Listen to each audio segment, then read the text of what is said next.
আসসালামু আলাইকুম ভিউয়ার্স, কেমন আছো তোমরা? আশা করি ভালো আছো, আমিও ভালো আছি। আজকে তোমাদের একটা লোভনীয় একটা খাবার দেখাবো।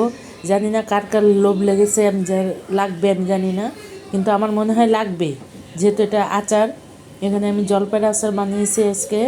দেখো কালারটা হয়তো বোঝা যাচ্ছে কিনা জানি না, কিন্তু কালারটা অনেক সুন্দর এসেছে। আমি কিন্তু এখানে কোনো শুকনো মরিচের গুঁড়া ইউজ করিনি, খালি দুটা শুকনো মরিচের ফোড়ন দিয়ে করেছি। দেখো কত সুন্দর কালার হয়েছে। আর মিষ্টিটা একটু দিয়েছি বেশি, কারণ আমার ছেলে মেয়ে মিষ্টি ছাড়া আচার পছন্দই করে না। এ দেখো কত সুন্দর হয়েছে কালারটা। এই আর কি, আগে বানিয়ে নিলাম, ওই সকালে উঠে আগে এটা বানিয়েছি। তারপরে এখানে দুপুরে কী কী রান্না করলাম তা তোমাদের সাথে শেয়ার করি। এখানে যে প্রথমত আমি ভাত রান্না করেছি, ভাতটা নামিয়ে নিলাম।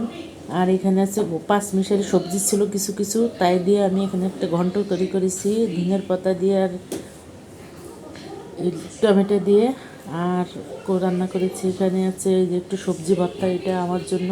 আমি যে কোনো একটা ভর্তা আর কি, ভর্তাটা দুপুরে আমি খাই এটা। আর এখানে যে হাঁসের ডিম ভুনা করেছি, এই হাঁসের ডিমটা আমার কাছে এইভাবে ভুনার থেকে ভেঙে ভুনা করলে ভালো লাগে, কিন্তু আমাদের ঘরে দুই একজন আছে যারা হাঁস তো ছাড়া খেতে চায় না। যাই হোক, রান্নাগুলো কেমন হলো জানিয়ে লাইক কমেন্ট শেয়ার করো। আল্লাহ হাফেজ।